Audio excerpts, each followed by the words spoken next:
नमस्कार मित्रांनो, मी विलास चतुर आणि ह्या यूट्यूब चॅनलमध्ये आपलं सगळ्यांचं स्वागत आहे.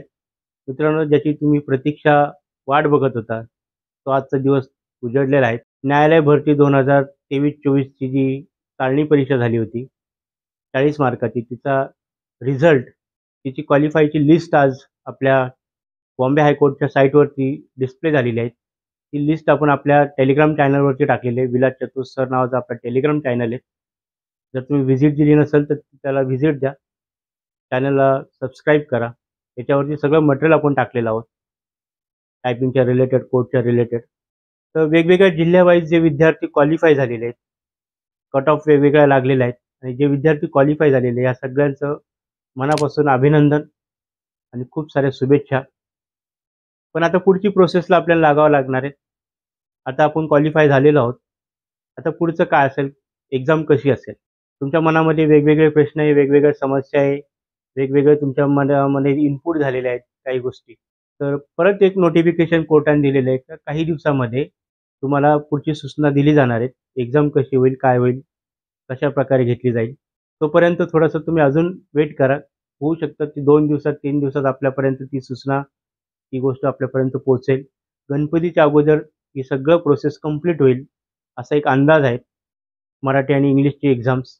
आता याच्या अगोदरची जाहिरात आलेली आहे, ती जाहिरातानुसार पहिल्यांदा आपल्याकडे मराठीची एक्झाम होईल आणि त्यानंतर आपली इंग्लिशची एक्झाम होईल. ज्या ज्या जिल्ह्यामध्ये जेवढ्या जागा आहेत, त्यानुसार 1:7 प्रमाण आपण त्यांनी क्वालिफाय केलेलं आहे. आणि हे जे क्वालिफाय झालेले विद्यार्थी आहेत, यांची पहिली मराठीची परीक्षा होईल. आता सगळ्यात पहिल्यांदा तुमच्या मनामधला जो पहिला प्रश्न आहे, एक्झाम कोणत्या फॉन्टवरती होईल? कृतीदेव होईल का ISM होईल? 100% कृतीदेव फॉन्टवरती होईल, कारण स्टेनोची एक्झाम पण कृतीदेववरती झालेली आहे. त्याच्यामुळे टायपिंगची एक्झाम पण कृतीदेववरतीच होईल. त्याच्यामुळे त्याच्यामध्ये किंतु परंतु ठेवू नका. त्याच्यामुळं ISM नसणारे कृतीदेववरतीच तुमची एक्झाम होईल, एवढं तुम्ही गृहीत धरा. त्यानंतर तुमच्याजवळ दुसरा प्रश्न आहे, एक्झामला पॅसेज किती मोठा येणार आहे? परत ह्या गोष्टीमध्ये खूप मतांतर आहेत. खूप वेगवेगळ्या चॅनलवरती, वेगवेगळ्या ग्रुपवरती, वेगवेगळ्या विद्यार्थ्यांकडनं वेगवेगळे इनपुट येतात. खूप मोठमोठे पॅसेज येणार आहेत, लीगल पॅसेज येणार आहेत, खूप कडक एक्झाम होणार आहे कोर्टाची. आणि एवढ्या 2 दिवसामध्ये जे स्टेनोचे रिझल्ट आलेले आहेत, ते मॅक्झिमम फेलचे रिझल्ट आलेले आहेत. 2, 3, 4 विद्यार्थी फक्त क्वालिफाय झालेले. काही ठिकाणी एकही विद्यार्थी क्वालिफाय झालेला नाही. 2 दिवसामध्ये आत्ता जे विद्यार्थी बसलेले आहे कोर्टच्या एक्झामला, जे क्वालिफाय झालेले आहे, ह्या विद्यार्थ्यांमध्ये एक मोठ्या प्रमाणावरती भीतीचं वातावरण तयार झालेलं आहे. खूप सारे विद्यार्थ्यांचे फोन येतात, कॉल्स येतात, मेसेज येतात आणि त्यांच्या समोर हाच एक मोठा प्रश्न आहे, का सर किती मोठे पॅसेज येणार आहे? आम्ही तयारी कशी करायची? काय करायचं? खूप संभ्रम अवस्था आहेत आणि विद्यार्थी घाबरलेले आहेत. मित्रांनो, याच्यासाठी मला तुम्हाला एक सांगायचं आहे. पहिली गोष्ट म्हणजे तुम्ही घाबरून जाऊ नका. आलेल्या सगळ्या परिस्थितीला आपण समोर जाऊया. प्रत्येक गोष्टीवरती उपाय असतोच. त्याच्यामुळे घाबरून न जाण्यापेक्षा, संभ्रम काही गोष्टी न करण्यापेक्षा एकदम शांत डोक्याने आपण आपला पुढचा प्रवास करूया. आता आपल्याला पुढचा प्रवास असा करायचा आहे, आपल्या जाहिरातीमध्ये त्यांनी कोर्टाने सांगितलंय की तुम्हाला मराठीमध्ये 300 शब्द दिले जातील आणि इंग्लिशमध्ये 400 शब्द दिले जातील आणि एक्झाम पहिली मराठीची होणार आहे. त्यामुळे पहिल्यांदा आपल्याला कॉन्सन्ट्रेशन मराठीचं करायचं आहे. ज्या विद्यार्थ्यांची मराठीची पूर्ण प्रॅक्टिस झालेली असेल, त्यांनी इंग्लिशवरती लक्ष द्या. पण ज्या विद्यार्थ्यांची पहिली मराठीची प्रॅक्टिस झाली नसेल, त्यांनी पहिलं मराठीला लक्ष द्या. कारण मराठीमध्ये जर तुम्ही क्वालिफाय झाले, मिनिमम 30% आणि 35% तुम्हाला जर मार्क पडले, तर तुम्ही इंग्लिशच्या पेपरसाठी क्वालिफाय होणार आहात. त्यासाठी तुम्हाला पहिल्यांदा मराठी क्वालिफाय होणं गरजेचं आहे. आता ह्या मराठीची जी परीक्षा आहे, त्यासाठी 300 शब्दाचा पॅसेज, फिजिकली 300 शब्द तुम्ही जे पॅसेज आहे, ते त्याच्यावरती तुम्ही प्रॅक्टिस करा. पहिल्यांदा त्या 300 शब्दामध्ये 1500 की स्ट्रोक मिनिमम तुमचं होणं गरजेचं आहे. एवढं तरी तुम्ही प्रॅक्टिस करणं कंपल्सरी आहे. टायपिंगच्या युनिटनुसार 1500 की स्ट्रोक म्हणजे 300 शब्द असं गृहीत धरलं जातं. त्याच्यावरती खूप वेगवेगळे लोकांचे वेगवेगळे मतं आहेत. तर कोर्ट हे 300 शब्दाचाच पॅसेज देतं. तर ठीक आहे, पहिला आपला टप्पा 1500 की स्ट्रोकचा पकडा. तो पार केल्यानंतर 300 शब्द जे फिजिकली तुमच्या पॅसेजमध्ये दिसतील, ते तुम्ही टाइप करण्याचा प्रयत्न करा. हा तुमचा दुसरा टप्पा असेल. तिसरा टप्पा तुमचा असेल, पहिल्यांदा तुम्ही हे डोक्यातनं काढून टाका का बॅकस्पेस बंद आहे का चालू आहे.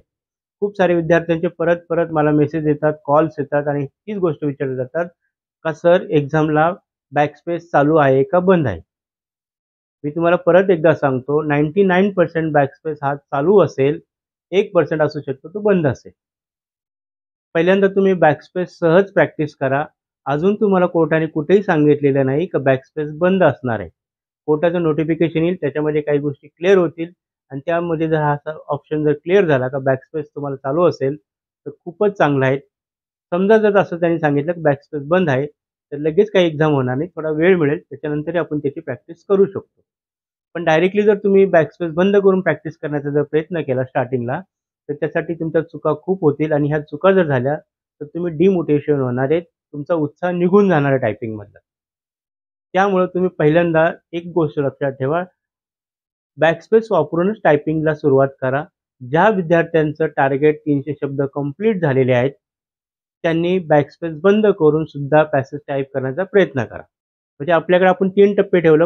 पहिलं 1500 की स्ट्रोक, दुसरं आपण ठेवलेलं आहे 300 शब्द, तिसरं आपण ठेवलेलं आहे विथ स्पेससह 300 शब्द आणि एक ऑफ स्पेसबार ऑफ करून 300 शब्द आपले टाइप होतात का? किंवा 1500 की स्ट्रोक टाइप होतात का?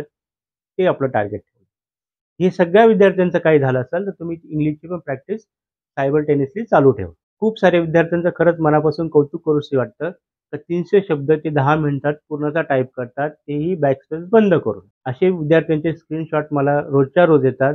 कधी-कधी तो स्क्रीनशॉट मी बघतो. खूप वेळेस असं होतं की त्याला रिप्लाय देता येत नाही, वेळ नसतो. मी माझ्या कामामध्ये काही वेळेस बिझी असतो. पण खरंच तुमचं कौतुक आहे तर तुम्ही 300 शब्द विथआऊट बॅकस्पेस पण टाइप करू शकता. तुमचं मनापासून खरंच कौतुक आहे. पण जे विद्यार्थ्यांचे होत नाही तर तुम्ही हार मानू नका, निराश होऊ नका. तुम्ही प्रयत्न चालू ठेवा. सतत प्रॅक्टिस करत राहा. तुमचेही होईल. तुम्ही टप्प्या-टप्प्याने प्रॅक्टिस करायला सुरुवात करा. डायरेक्टली तुम्ही लास्टचा टप्पा गाठवू नका. तुम्हाला जर एक सरळ साधं उदाहरण द्यायचं ठरलं, लहान मुलाला जर तुम्ही जेवायला देत असाल, तर लक्षात ठेवा तुम्ही छोटे-छोटे घास करून त्या मुलाला भरवले, तर तो मुलगा पटकन घास खातो. जर त्याला एकाच वेळेस सगळं तुम्ही जेवण दाखवलं, तर तो खाणार नाही. त्याचप्रमाणे प्रॅक्टिस करताना तुम्ही त्याचे टप्पे ठरवा आणि टप्प्यानुसार तुम्ही प्रॅक्टिस करा. तुम्ही इझी एक-एक टप्पा पार करत गेला, तर तुम्हालाही त्याचा हुरूप वाटेल, उत्साह वाटेल आणि तुम्ही वेगवेगळ्या टप्प्यावरती पुढे जात जाल. खूप जण विचारतात की सर प्रॅक्टिस कशी करायची, स्पीड कसा वाढवायचा? तर त्यासाठी हा एक टप्पा आहे. तर तुम्ही टप्पे ठरवा तुमच्या टायपिंगमधले. पहिले 1500 कीस्ट्रोक, नंतर 300 शब्द विथ स्पेस, विथआऊट स्पेस, नंतर इंग्लिश. इंग्लिशमध्ये पण तसंच ठेवा. पहिल्यांदा 2000 कीस्ट्रोक, त्याच्यानंतर 400 शब्द आणि त्यानंतर बॅकस्पेस बंद करून विथ बॅकस्पेस किंवा त्याच्यानंतर बॅकस्पेस बंद करून. असे वेगवेगळे टप्पे तुम्ही ठरवून घ्या. त्यानंतर अजून एक गोष्ट आहे, सर आम्हाला सॉफ्ट कॉपी येणार का हार्ड कॉपी येणार? आता याच्यामध्ये अजूनही कोर्टाने ती गोष्ट डिक्लेअर केलेली नाही, तर तुम्हाला तुमची परीक्षा जी आहे सॉफ्ट कॉपीवरती होणार का हार्ड कॉपीवरती होणार? याच्या अगोदरच्या ज्या परीक्षा आहेत त्या सगळ्या हार्ड कॉपीवरती झाल्या. तर 90% किंवा समजा 95% तुम्ही हाच समजा का तुमची जी एक्झाम आहे ती हार्ड कॉपीवरतीच होणार आहे. म्हणजे काय तर तुम्हाला एका पेजवरती पेपर दिला जाईल, ज्याच्यावरती पॅसेज असेल आणि तो पॅसेज तुम्हाला बघून स्क्रीनवर टाइप करायचा. मग आता विद्यार्थी काय बोलतात, मग सॉफ्ट कॉपीचा यूज करायचा का आता? तर नक्की करा. पहिल्यांदा तुम्हाला टायपिंगचा स्पीड आणण्यासाठी सॉफ्ट कॉपीच वापरावं लागेल. मध्ये-मध्ये परत एक पेज घ्यायचं, परत तुम्ही टाइप करायला सुरुवात करा. कधी सॉफ्ट कॉपी, कधी हार्ड कॉपी, कधी सॉफ्ट कॉपी, कधी हार्ड कॉपी याच्यावरती तुम्ही प्रॅक्टिस चालू ठेवा.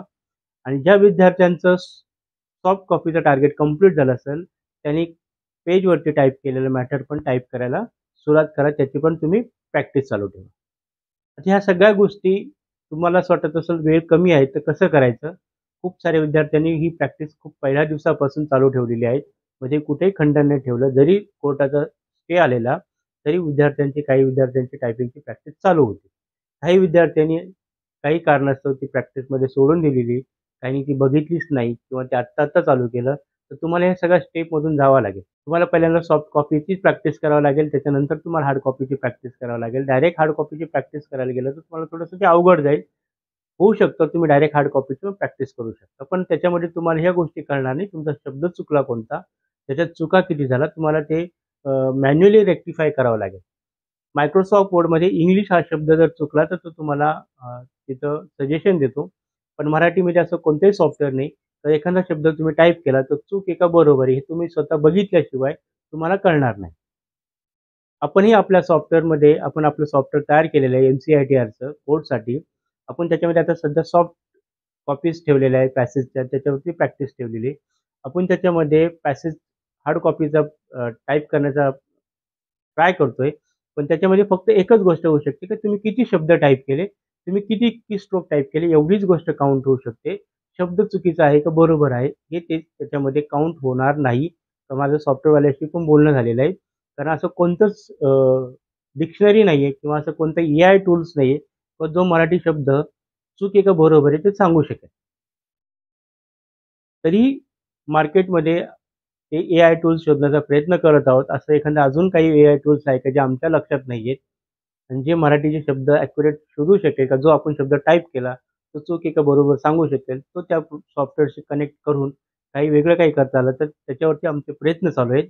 पण ते होईल का नाही होईल ते सांगू शकत नाही. सध्या सॉफ्ट स्किलवरती आपलं सॉफ्टवेअर रन होतं, चालतंय. दुसरी गोष्ट म्हणजे काय अजून एका काही विद्यार्थ्यांचं प्रश्न आहे, का सर आम्ही टाइप केलेले कोड हे एका शब्दाला 2-2 कोड आहेत. तर मग नक्की कोणता कोड टाइप करायचा? कोणी माझं सॉफ्टवेअर वापरतं, कोणी ऑनलाईनचं काही सॉफ्टवेअर वापरतं आणि त्या ठिकाणी खूप सारे शब्द तुम्ही करेक्ट टाइप करतात, तरी ते चुकीचे दिसतात किंवा चुकीचे दाखवतात. त्याचं कारण एक आहे, तो शब्द आम्ही ज्या कोडने टाइप केलेला आहे, तोच जर कोड तुम्ही वापरलेला असेल, तरच तो शब्द तो करेक्ट दाखवेल. अदरवाईज तो शब्द रॉंगमध्ये दाखवेल, शब्द बरोबर असला तरी. आता याच्यावरती उत्तर एकच आहे. यासाठी कोड ही जी एक्झाम आहे ना, ही तुमची हार्ड कॉपीवरती घेणार आहे. म्हणजे तुम्हाला पॅसेज दिला जाईल, तर तुम्हाला एखाद्या सॉफ्टवेअरमध्ये टाइप करायचं आहे आणि पूर्ण पॅसेज झाल्यानंतर त्याची प्रिंट काढली जाईल, त्याच्यावरती सही घेतली जाते. याच्या अगोदरच्या ज्या परीक्षा आहेत, मी काही विद्यार्थ्यांशी बोललेलो आहोत, जे जर 2018 साली ज्यांनी परीक्षा दिलेल्या आहेत, त्यांची परीक्षेची पद्धत जी होती ती अशीच होती. त्यांना एक पॅसेज दिलेला होता पेपरवरती. तो पॅसेज त्यांना ओपन ऑफिसमध्ये लिब्राच्या याच्यामध्ये टाइप करायला सांगितलं आणि त्यानंतर त्या पॅसेजची प्रिंट काढून त्याच्यावरती त्यांची सही घेतली जाते आणि तो मॅन्युअली तो पॅसेज त्यांनी चेक केलेला आहे. तर तीच पद्धत अवलंबली जाईल कारण का? कारण एका शब्दाला डबल कोड आहेत. त्यामुळं बघा सॉफ्टवेअर काहीही बनवू शकतात, सॉफ्टवेअर कसे बनवता येऊ शकतात. TCS कंपनीचा जर कॉन्ट्रॅक्ट असेल, तर TCS ही एक नावाजलेली कंपनी आहे आणि तिच्याकडे पाहिजे तसे माणसं आहेत, पाहिजे तसे प्रोग्रामर आहेत. त्याच्यामध्ये सॉफ्टवेअर तयार करू शकतो. सॉफ्टवेअरला पण समजा 2 कोड एका शब्दाला पण ॲक्सेप्ट होतील आणि तो शब्द बरोबर दाखवतील, असं ते सॉफ्टवेअर तयार करू शकतात. असं जर त्यांनी सॉफ्टवेअर तयार केलेलं असेल किंवा झालेलं असेल, तर ती जी एक्झाम आहे ती सॉफ्टवेअरवरती पण होऊ शकेल किंवा सॉफ्टवेअरमध्ये ते तुम्ही टाइप करून ते कोड पण तो ॲक्सेप्ट करेल. तुम्ही भले दोन्हीपैकी कोणताही कोड टाकला तरी. पण समजा कोर्टानेच एक्झाम घ्यायचं ठरलं, तर ते तुम्हाला नॉर्मली ओपन ऑफिसमध्येच ती एक्झाम्स कंडक्ट होईल आणि त्याची प्रिंट काढली जाईल आणि ज्यावेळेस तुम्ही प्रिंट काढाल, त्यावेळेस तुम्ही कोणता कोड टाइप केला याच्याशी त्याचा काही संबंध नसतो. प्रिंट झालेले शब्द आणि पॅसेजमध्ये दिलेले शब्द हे मॅच आहेत का? बरोबर आहेत का? हे चेक केले जाते. अशी ती एक पद्धत असते. पर्यंत मला 2018ची माहिती आहे. आता त्याचं नोटिफिकेशन येईल. अजूनही आपल्याला काही गोष्टी क्लिअर होईल. त्यामुळे सध्या आपण फक्त आपल्याला प्रॅक्टिस चालू ठेवायची आहे कृतीदेवच्या सॉफ्टवेअरवरती. तुम्ही नोटपॅडमध्ये करा, तुम्ही मायक्रोसॉफ्ट वर्डमध्ये करा, वर्डपॅडमध्ये करा, ऑनलाईन सॉफ्टवेअर करा, या तुम्ही माझ्या सॉफ्टवेअरवरती करा.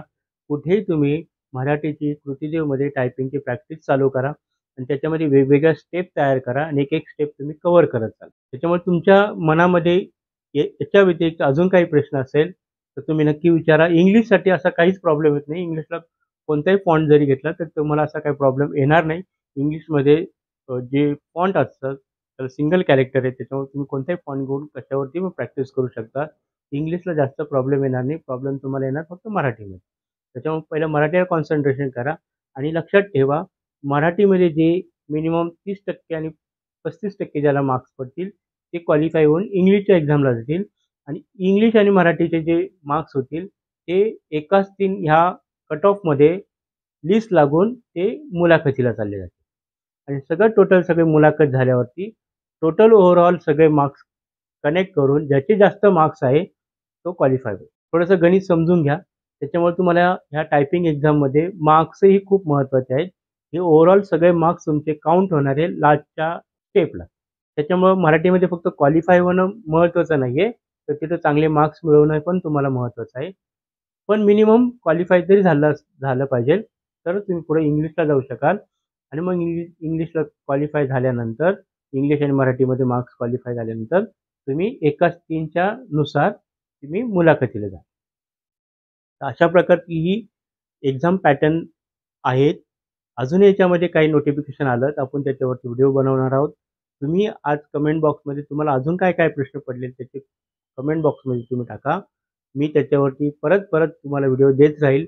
अजूनही जर काही कोणाला कोडबद्दल काही समस्या आहे तर कोडचा व्हिडिओ आपण टाकलेला आहे. कोड कसे बघायचे किंवा कोड कसे शोधायचे किंवा कोणत्या शब्दाचा कोड काय आहे. खूप सारे विद्यार्थी विचारतात की एकूण किती कोड आहेत, ते कोड कुठे मिळतील किंवा कसे शोधायचे, तर आपण त्याच्यावरती व्हिडिओ बनवलेला आहे. अजूनही जर तुम्हाला काही डाऊट असेल तुम्ही कमेंट बॉक्समध्ये कमेंट करा. त्यावरती आपण परत व्हिडिओ बनवू आणि आपली सिरीज चालूच राहणार. तुम्ही मला हिंट देत राहा. सर आपल्याला ही माहिती पाहिजे, आम्हाला याच्याबद्दल माहिती पाहिजे. त्याच्यावरती मी माझ्या रिसर्च करून किंवा माझ्याकडनं होईल तेवढी माहिती तुमच्यापर्यंत पोहोचवण्याचा प्रयत्न करेल आणि आपण परत एका नवीन माहितीमध्ये नवीन व्हिडिओमध्ये भेटणारच आहोत. तोपर्यंत जय हिंद, वंदे मातरम.